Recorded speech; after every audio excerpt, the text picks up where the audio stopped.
Good morning, everybody. Actually, good afternoon now. It's 12:03 in Eastern Time, and we'll get started with our weekly update call. I have a couple of topics that I'd love to cover today. I'm wearing I just noticed I'm wearing my Denver Polo Club shirt today from the time when I attempted to learn how to play polo when I lived in Denver a number of years ago. And the horse definitely knew how to play polo better than I did. So there were many unintentional dismounts during that brief time in my life learning to play polo. Anyway, hi, this is Dr. Stu Weiss. This is our weekly short update call. I wanted to talk about a couple of COVID-19 topics today. So we'll get started. Unfortunately, we reached here in the United States a pretty grim milestone. Today, we actually passed the 50,000 mark on deaths. So right now, as of this morning, 50,836 Americans have lost their lives in the last a little bit over a month from COVID-19. Very sad milestone, and we're not anywhere done with this.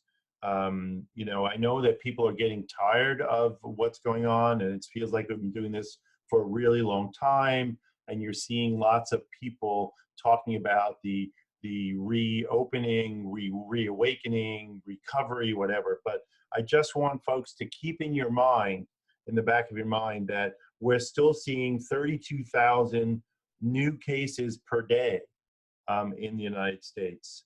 And that means that about 2,200 new deaths, 2,200 Americans lose their lives across the country every single day. So we are not past this. And although it's very good from an economic standpoint to be focusing on how do we adapt our economy and our business to the new reality, and yes, not working, poverty or lack of money does create its own problems with, you know, lack of access to good food and good medical care. And so there are consequences for both sides of this, and I understand that. But I don't want people to lose track of what's still happening in our country. And although in New York, the numbers are dropping off, we're still seeing lots of cases here in New York. We're still having several hundred deaths a day. The numbers are not as terrible and not as crushing as they used to be, which means here in New York, at least, we're over the peak, but we're definitely not down in the valley yet. We're still just coming down the mountain. So I always like to keep things in perspective and on these calls. I'm going to be a little bit of gloom and doom today, so sorry. We'll just start off that and we'll start talking about, but there's been lots of stuff going on. So what are currently the three most likely places for you to catch COVID-19 right now? So unfortunately for us here in the country, the number one most likely place to catch it and actually die is a long-term care facility or nursing home. And that's starting to get more press now, which I'm actually happy about, because I like when there's a spotlight shined on a problem, because then it tends to focus people in the political realm of our society to get moving on it. So, but long-term care facilities and nursing homes are under-resourced. They're often understaffed, not always, but often understaffed. There's not been a public outpouring for support. The government's not really paying attention that much to them, and yet they are becoming the number one place in our country to catch COVID-19 and to die of it. So, you know, it's not happening on the government level. If you know that there's a nursing home in your community, and, you know, call them and see if you can help somehow. I got a wonderful note from the folks, the arts folks in Canada today. They put together a whole list of resources that they can bring from the arts community, from sewing, you know, gowns and making masks. And there was a long list of things. You probably have skills that you can contribute to this growing problem in nursing homes and long-term care facilities. So that's the number one place to catch coronavirus and die. The number two place to catch coronavirus right now is meat packing plants. So meat packing plants are becoming, I guess it's the way that people are working close together. They're in close contact with each other. Perhaps it's not just great. I'm thinking maybe the ventilation systems and the work environments are not set up to break the chain of spread. So if you might remember last week, we talked about the Smithfield plant in Sioux Falls, South Dakota. That's up to somewhere like 900 cases in that one plant in Sioux Falls, South Dakota. And there are multiple other meat processing plants so around the country that are actually shutting or seeing large numbers of cases. So I'm thinking that it's something about the work environment. I've never worked in a meat packing plant or been in one actually. But there must be something in that environment that is creating some facilitation of the spread of virus. The CDC went into the Smithfield plant and came out with a multi-page report with many, many recommendations on what to do about the Smithfield plant. So that's number two. Number three of the top three places to catch it are actually jails and prisons. Because there again, it's very hard to do social distancing. There's not enough hand sanitizer or hand washing facilities. People are packed close together. There's not great isolation between cells and the air moves back and forth. So prisons, and there's been some movement across the country releasing criminal low risk cases, but high risk medically cases. So if you're an older person in jail and you have a relatively minor low risk crime, people are being released, which I think is a good thing. It'll do several things. It'll decompress the number of people in prison so that there'll be a little more social distancing. It'll relieve the stress on the prison workers who are actually bringing the infection home to their families. Remember, it's not just the prisoners in the facilities, it's actually the staff that's there to support them. And those folks bring it home to their communities. So that's the number three spot. And then just to add a number four, if you want to, there's growing evidence. There's been a couple of studies looking at homeless shelters. Again, homeless shelters have lots of problems with social distancing. People sleep in common rooms, not so good hand washing, not such good PPE. So I'm looking at the study that came out last night. In Seattle, they looked at homeless shelters, and 17% of the people there were positive when they tested in homeless shelters in Seattle. They did a study in Boston and found 36% of people in homeless shelters were tested and were positive. And in San Francisco, where there's a chronic homeless problem, in their shelters they found, in the ones they studied, 66% of the people in the homeless shelters were positive for COVID-19. So that is an issue. So those are the top 3 or 4 places to get COVID, and we need to keep an eye on those as a country. Where are the hotspots in the world? Right now, there are, and this is not boding well for seeing a drop-off of virus in the summertime, but there's a couple of hotspots. One is in Guayaquil, Ecuador, and another one is Manaus, Brazil, 2 particular hotspots. And when I looked up the weather this morning in those spaces, Ecuador, it was 83 to 88 degrees with 71% humidity.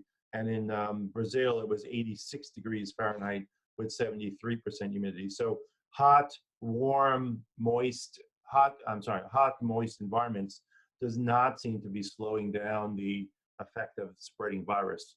We're still hoping that we see a drop off over the summer when our weather gets warm, but right now that's not looking so optimistic. So that's what's going on in the world in terms of the virus. Let's talk a little bit about why, and I hate to wade into political battles, but I'm going to drop into a little bit why what Georgia is doing right now is such a bad idea. So when the White House came out with their recommendations for reopening society, and yes, I understand there's lots of political pressure and lots of economic pressure to restart our society, but Georgia seems to, so when the White House came out with their guidelines, they were actually fairly reasonable. If people were to follow those, there was actually some good thinking that went behind them. I'm not sure that they went far enough, and there were some details that were missing because this is an evolving situation, but they were fairly decent. However, there seem to be governors, and Georgia's one of them, for example, that are jumping the gun, that are opening up their states before they've met even the conservative White House requirements. And what's the problem with doing that? Well, the virus is still in our community.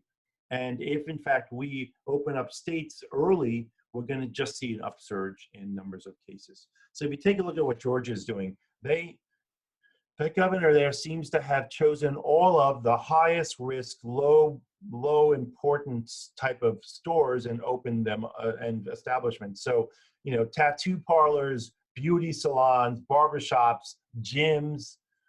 These are not life essential. And yes, it is important to exercise, I get it. But these aren't life essential enterprises to be starting the opening process with. And why are there problems? Well, if you look at barbershops and beauty salons, you have to get very close to the person you're working on. So you can't do it from 6 feet away. You can't cut their hair or do whatever they're doing 6 feet away. Same thing with tattoo parlors. You know, you're there very close doing fine, intricate work on somebody's skin for a while, for an extended period of time, breathing on top of them. Very hard to socially distance. Gyms. What's the problem with gyms? Yes, you can separate the equipment and make the spacing. However, if you think back a month ago there was a very big cluster that formed in the early days of COVID in the West. I forgot what state it was in, where there was a choir practice. And it was thought that and a huge proportion of the people in that choir practice became infected with COVID-19. And the thinking is that singing creates a super spreading type of environment because you're breathing heavy and you're vibrating your throat and you're forcing lots of air out of your mouth, and that's spewing viral particles out, aerosols specifically. Well, the same kind of thing happens in gyms. If you're exercising heavily and you're breathing heavy and you're sweating, which is not so bad, but exercising, breathing, and putting out respiratory droplets and aerosols, that gym has the capability of filling up with viral particles. So here's my advice. If you're in Georgia or a state that's opening up gyms and barbershops, and I would wait 3 weeks and let's see what happens. Hopefully I'm wrong and there's mitigations that are happening, but do not be the first people that are going into those places when they first open. Give it 3 weeks and let's see if we see a big spike in illnesses. I want to talk a little bit about, let's see, my next thing, about, again, I usually don't wade into politics, but I can't help myself today. Yesterday, during the White House press conference, the President of the United States talked about disinfecting people's bodies from the inside out and talked about some type of light, because what happened is there was a presentation on the data that shows that sunlight can degrade the virus, which is true actually. Sunlight can partially degrade the virus a little bit and helps. And household disinfectants kill the virus, which we've known for a long time. But the president seemed to be musing out loud about, isn't there a way to disinfect from the inside and maybe shine light through the body, sunlight? And I'm not sure, I know he was just musing about possibilities. And however, people listened to the president, and that forced the makers of Lysol to immediately put out a statement that said, do not drink Lysol. Because there are some people that perhaps are not as educated as other people and might listen to the musings and think, oh my God, I'm desperate, I don't know what to do, and you know, I'm gonna drink some Lysol. Remember that we are just now stopping eating Tide pods. You know, if you remember from when those Tide laundry detergent pods came out, there was a huge spike in poison control calls from people that have eaten those because they looked yummy and they ate them. So we're just now stopping eating Tide pods, and now we have people at the White House talking about disinfecting our bodies from the inside. That will not work. Please do not try that. Lysol will kill the germs and your body at the same time. The idea is to kill the germs and not kill the person. So just needed to comment on that. It's an issue today, and I understand the musings from the White House, and we're all grasping for positive news, but disinfecting our bodies from the inside is probably not a good idea. Lots of questions. We've gotten lots of questions, and I know we're at 20 after, so we'll go another couple of minutes. Lots of questions today have come through over the past couple of days about fever screening. So let me talk a little bit about fever screening. I made a whole YouTube video. If you go to drstu.org, and you can click right onto our YouTube channel, or just search Dr. Stu on YouTube, DOCTORSTU, and you can pull up our web channel, our YouTube channel.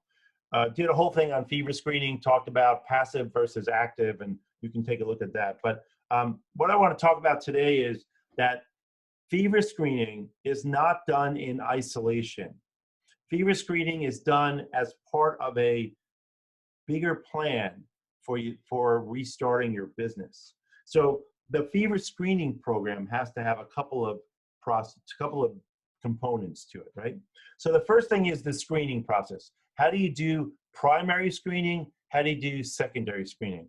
So the passive systems are these big thermal imaging cameras that I show in the video that look at hundreds of people passing by, and they'll pick out, through artificial intelligence, they pick out infrared images of people that are warmer. For smaller businesses, we actually did a whole lot of research and recommend this particular, this particular handheld device. It's made by X-Tech. It's the IR200. We like it because it has a very good accuracy profile of only plus or minus 0.5 degrees. You know, when we took a look, I'm going to get up for a second. We took a look at common infrared devices like this one. I bought it at Home Depot, right? So there's a lot of places sell these things. This is an infrared temperature device, right? This has a accuracy of plus or minus, this one I think is 3 degrees Celsius, which is about 5 to 6 degrees Fahrenheit, right? So this is made for measuring, you know, electrical boxes and things that get very hot, where it doesn't matter whether something's 150 or 155, it's still too hot, right? But if you're measuring somebody's temperature and you shoot this at them, right? So right now I'm going to take my temperature, right? And it shows me that I'm 94, but because this is plus or minus 5 degrees, I could be 99 down to 90 to 89, right? But I don't think I'm 89. Obviously, I wouldn't be awake and alert. But you could have 102 fever, and this thing would still show you as being 97 degrees, right? So you have to get ones with good accuracy. We like these. I actually managed to get us allocated. They're extremely hard to get because everyone likes them. And apparently, I was told by the sales rep I'm working with that a large, he wouldn't tell me exactly, but apparently a large online retailer that we're all buying everything we need for life from, not knowing which one that is exactly, just bought 100,000 of them. So they're really hard to get. But we managed to get 300 of these guys allocated to us. It's going to take 6 weeks to get them. If you want one as part of your plan, or 2, or whatever number, drop me an email and we'll allocate them. We're trying to make sure we allocate these to the people that we're working with. So I like these a lot, that version of it. So make sure you have a primary screening process, which is either the infrared cameras for large scale screening, or the individual handhelds for employee entrances or smaller numbers of people. And then what are you going to do if somebody alarms positive? You need some type of secondary screening with a more accurate device, which is a thermometer, like an oral thermometer, or you're not going to do rectal temps in a workplace, so oral thermometer. So thermometers are the best secondary screening to confirm. And then you need to have parts of your plan which talk about what do you do if somebody's positive? What do you do with employees that are positive? What do you do with visitors at your business that are positive? If you're a special event, what do you do with patrons or customers that are positive? What do you do with them? Do you send them home? Do you call an ambulance? Do you have a place to put them right away to get them out of the circulation of the general people in line? What do you do with them? And then what do you do with your facility once you have a positive? Do you deep clean it? Do you shut it down? Do you go about business as usual? Those are really important to think about. The next thing that's important part of your plan would be signage and messaging. So how do you message with on-site signage And how are you educating your employees in advance that they will have their temperature screened, and this is what happens if you're positive. And you want to give them some responsibility. So you want to make sure you tell people, if you're feeling sick or you have a fever, don't even come to work, because we're going to screen you and send you home if you have a temperature. So we want you to be take some responsibility and not even come if you're sick. And then lastly, as part of your plan, as part of your fever monitoring, is breaking the chain of spread in your workplace. And that has to do with, how do you socially distance in your workplace? How do you socially distance in your waiting areas? How do you socially distance, if you're an event producer, in your lines, in your queuing lines? And we have a couple of different ideas, from scheduled arrival times, or using or using those flashing clicker things that you get when you go to like a Cheesecake Factory, having people wait in their cars until the flasher thing goes on and then they go in. That kind of thinking is important to come up with a comprehensive plan. So don't just get one of these things and think you've done everything. You need to come up with a comprehensive plan. I'm running over today, so I want to just quickly answer a couple of questions that folks sent in advance. That's not the question. Let's go to the questions here. Okay, thanks, Mike, for this question. Is there any research on effectiveness of pneumonia vaccine for controlling COVID? I would think that this vaccine would help prevent coronavirus from becoming pneumonia. Okay, so here's the quick answer on that. The Pneumovax vaccine actually is against the bacteria that causes that type of pneumonia. It's against pneumococcal bacteria, right? So strep pneumoniae, or pneumococcal bacteria, is a type of bacteria that causes the pneumonia. It gets into our lungs, and it actually causes, pneumonia is inflammation of your lungs, so it gets in there and causes inflammation. So although it's important to get a pneumococcal vaccine, the pneumonia caused by coronavirus and pneumonia caused by pneumococcal bacteria are different organisms, so one doesn't help with the other. I still recommend pneumococcal vaccine, because you can still, remember, just because we're having COVID doesn't mean we don't have everything else we used to have. So you don't want to, in the middle of a COVID-19 outbreak, you don't want to die of pneumococcal infection. That's like somebody called me the other day and like, Stu, I just cut my finger and I haven't had a tetanus shot in like 5 or 10 years. And I'm like, well, go get one. You still can catch and die of tetanus even though we're having COVID. The normal stuff is still there. So I recommend pneumococcal vaccines, but it won't help with COVID-19. Another question has to do with, this is from Michael. Thanks, Mike. Interesting article in the Times about pulse oximeters. And that's a really interesting question. So a pulse oximeter, let me go get one. Here we go. A pulse oximeter is a device. Sorry, I just got stuck. There we go. Pulse oximeter is that, you've seen these, is a device that fits on your finger. And what it does is it measures your heart rate. I'm sorry, there we go. Your heart rate and your oxygen level. Let's see where I am. Oops, this way. Here we go. So I am 97% saturated with a 68, or now it's wiggling, but 68 heart rate, right? And that little thing going up and down over there is my heart rate. Okay, so I'm moving it, so it's going to go all over the place, but that's a normal pulse oximetry level, right? So you get heart rate and pulse and oxygen level, and at sea level, 96, 7, 8, 9, 100% is normal, right? What we're seeing in COVID-19 is something called silent hypoxia, which is a silent, and we don't know exactly why this is happening. Normally, when you have low oxygen levels, or when you have a pneumonia that's causing low oxygen levels and high carbon dioxide, you start breathing more and you feel really awful, and you feel that tightness in your chest. But with COVID-19, it seems to be affecting the oxygen levels without affecting the carbon dioxide. So we don't get that feeling of, oh my God, I have to breathe more. People are in fact breathing more heavily, but it's sort of an unconscious thing until they get so low that they crash. So the doctor who actually I know that doctor pretty well, Dr. Levitan, who wrote the article in the New York Times, he's suggesting that pulse oxes may be something that if you're sick with COVID, you get one of these and monitor your oxygen level. He's suggesting that this is certainly a cheap enough device. It's about, I think if you go to Walgreens, it's about $30.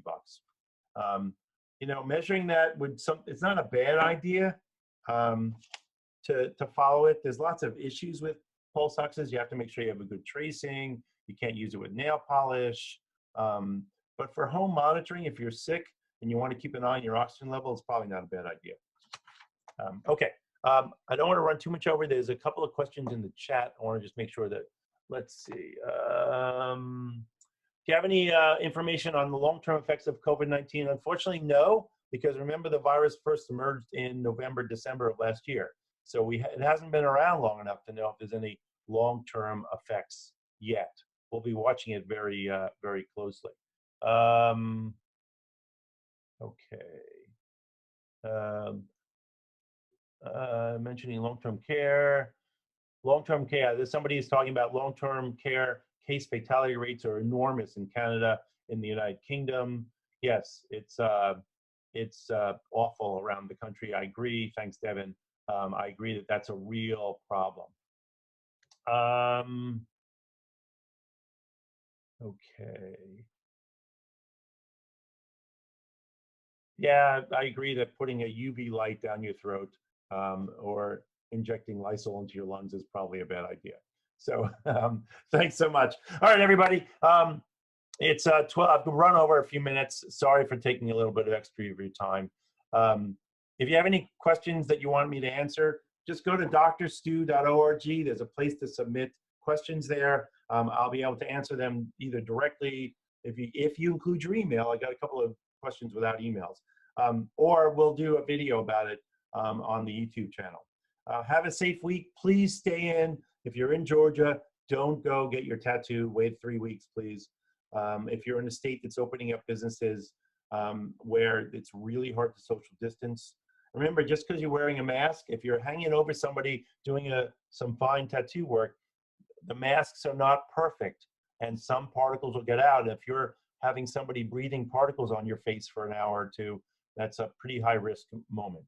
So let's let somebody else be the guinea pig for 3 weeks while these governors are opening up their states. And again, they're not even listening to the White House guidelines. So I'm confused about what's going on. But thanks so much. We'll see you next week. Be safe. Bye-bye.